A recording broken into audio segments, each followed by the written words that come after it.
माढा लोकसभा मतदारसंघाची चुरशीची लढत जी आहे ती आता अत्यंत चुरशीची लढत राजकीय मैदानात सध्या सुरू आहे। धैर्यशील मोहिते पाटील विरुद्ध रणजितसिंह नाईक निंबाळकर अशी लढत होताना या मतदारसंघामध्ये पाहायला मिळत आहे। आणि भाजपचं कमळ फुलवण्यासाठी रयत क्रांती संघटनेचे सदाभाऊ खोत जे आहे ते मैदानात उतरलेत आणि जनतेशी थेट संवाद साधताना आपल्याला पाहायला मिळतात। आज त्यांनी माढा लोकसभा मतदारसंघामध्ये जनसंवाद दौरे सुरू केलेत। आपल्यासमोर सदाभाऊ खोत आहेत। भाऊ, ज्या पद्धतीनं एकीकडे धैर्यशील मोहिते पाटील हे भाजपासोबतच राहतील असा आपण विश्वास व्यक्त टेंभुर्णीमध्ये केला होता, मात्र मोहिते पाटलांनी हाती तुतारी घेतले। दुसरीकडे भाजपाचं कमळ फुलवण्यासाठी आपण प्रचारात आघाडी घेतली, ग्रामीण भागामध्ये दौरे सुरू केलेत। ही निवडणूक देश पातळीवरची निवडणूक आहे आणि देशाचं भवितव्य कुणाच्या हातामध्ये द्यायचं ही ठरवणारी ही निवडणूक आहे। आणि देशातल्या जनतेला, माढा मतदारसंघातल्या जनतेला माहीत आहे, त्यांच्यामध्ये आत्मविश्वास आहे इथल्या जनतेच्या मनामध्ये की या देशाचं कणखर नेतृत्व हे आदरणीय नरेंद्र मोदीच करू शकतात।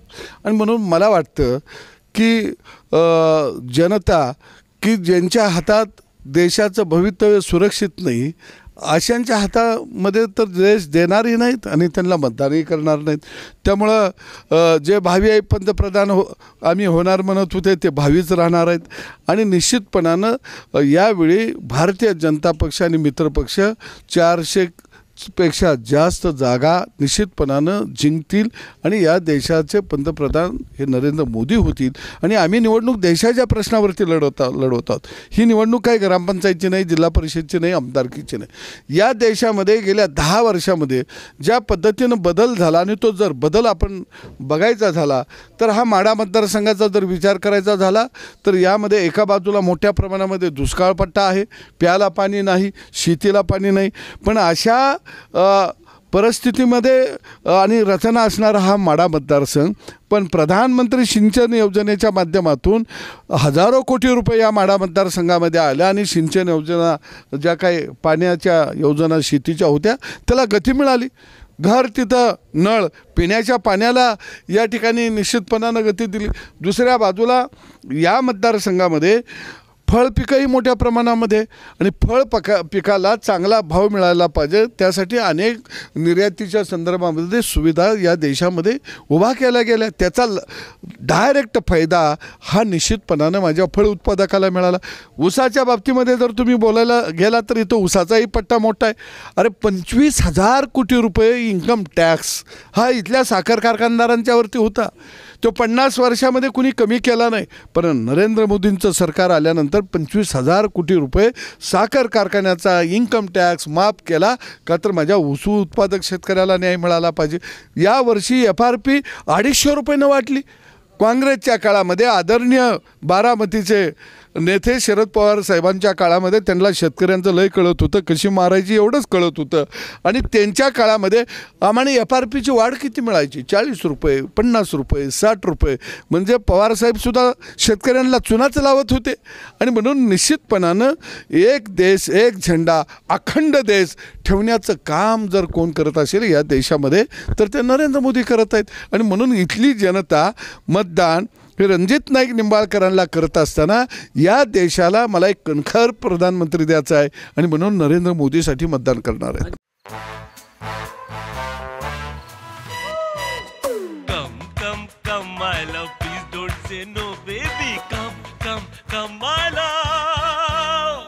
वी-गार्ड के air coolers extra large cooling pads के साथ जो अच्छों को ठंडा करे।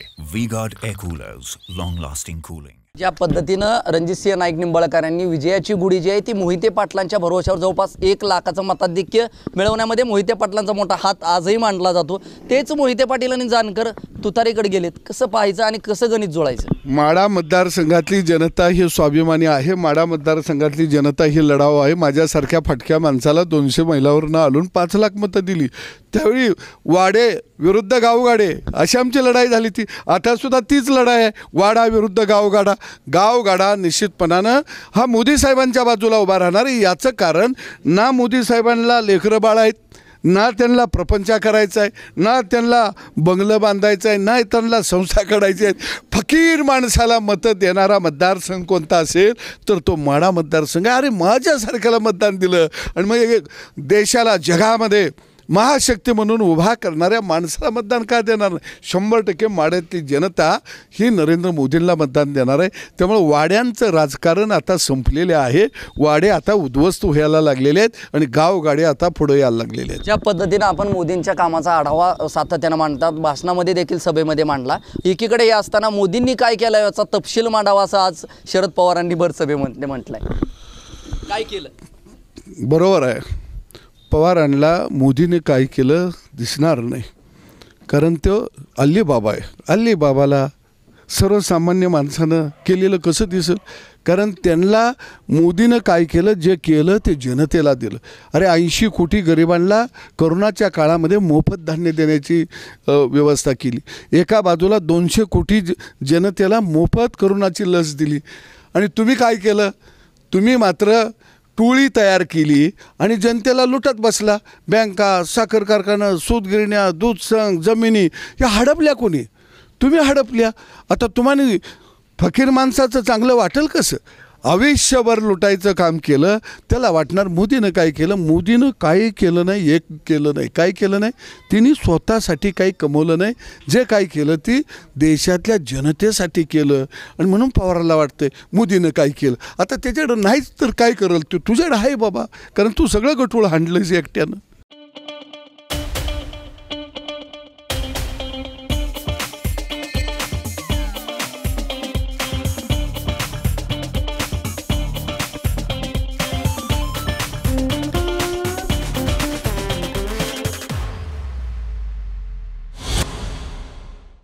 ज्या पद्धतीनं पार्टीच्या शपथविधीच्या अगोदर अमित शहा आणि शरद पवारांमध्ये बैठक झाली होती, मात्र शरद पवारांनी शब्द मात्र दुसऱ्या दिवशी फिरवला. असं जाहीर वक्तव्य इंदापूरमध्ये काल अजित पवारांनी केलंय. कसं पाहिजे याकडे नेमकं? अजितदादा, माझं वक्तव्य मी पहिल्यांदा केलं होतं की अजितदादा पवारांना विचारल्याशिवाय शपथविधीलाच गेले नाहीत. ही राज्यपाल राजवट उठवायसाठी अजितदादाला याच गड्यानं पाठवलं. दादाला बी कळलं नाही. घरातलाच गडी आहे पण कसा आहे तो. आता कळलं दादाला. आम्हाला लय अगोदर कळलं तर. आणि राज्यपाल राजवट उठल्याबरोबर ही गडी पलटी मारली. कारण पवारांचा इतिहास आहे पलटी मारो, बाकी काही नाही. त्यांच्या इतिहास त्यांनी कायम प्रत्येकाच्या पाठीत, वसंतदादापासून जर इतिहास बघितला तर प्रत्येकाच्या पाठीमध्ये पवारांनी खंजीर खुपसलेला आहे. आणि त्यामुळं मला वाटतं त्यांना खंजीर खुपसे म्हटलं तरी काही फार वावगं होईल असं मला वाटत नाही. शेवटचा प्रश्न भाऊ, ज्या पद्धतीनं उद्धव ठाकरेंनी आज काही वेळापूर्वी सभेमध्ये देवेंद्र फडणवीस हा नालायक माणूस थेट जाहीर वक्तव्य काल आज थोड्याच वेळापूर्वी केलंय, कसं म्हणायचं याकडे? शिवसेना प्रमुख बाळासाहेब ठाकरे हे महान व्यक्तिमत्व होतं. आता यांनी उद्धव साहेबांच्या बाबतीमध्ये मी बोलणं योग्य नाही, पण साखरपुडा एकाबर केला, हळद एकाबर लावली सा आणि अक्षदाच्या वेळी दुसऱ्याच्या बावल्यावर चढला असा आणि तुम्ही नालायक म्हणताय. ह्याला काही अर्थ आहे का? नवरी पळून गेल्यातला हा प्रकार झाला. आणि म्हणून मला वाटतं वसाड माळावरच्या पाटलावर बोलण्यात काही फारसा अर्थ नाही. बारामतीत सुनेत्रा पवार की सुप्रिया सुळे? सुमित्रा पवार निवडून येणार. तुम्ही बघा गंमत, 7.5चा फेरा येऊ. आता हे पवाराला फेडायचं आहे. आणि भगवान बी एवढा चांगला आहे परमेश्वर की बिचाऱ्याला डोळ्यात देखत सगळं दाखवतोय. तो म्हणतोय पूर्वी असायचं की माणसाला पुनर्जन्म घ्यावा लागायचा मागचं फेडायला, पण पवारसाहेबसुद्धा भाग्यवान आहे, याच जन्मात फेडायचं आहे. त्यामुळं माड्याची लढाई ही निश्चितपणे अवघड नाही. नरेंद्र मोदी यांच्या नेतृत्वाकडे पाहून माड्याची जनता जी आहे ती रणजितसिंह नाईक निंबाळकर यांच्या हाती पुन्हा संधी देणार आहे. या मतदारसंघाचं नेतृत्व करण्याची संधी मिळेल. आणि शरद पवारांना ओळखण्यात अजितदादांनी फारच उशीर केला, मात्र शरद पवारांना या अगोदरच मी ओळखलं असल्याची प्रतिक्रिया जी आहे ती सदाभाऊ खोत यांनी TV9शी बोलताना व्यक्त केली आहे. कॅमेरा पर्सन गणेश गुंडसह मी संदीप शिंदे, TV9 मराठी, मोडणी, माडा, सोलापूर.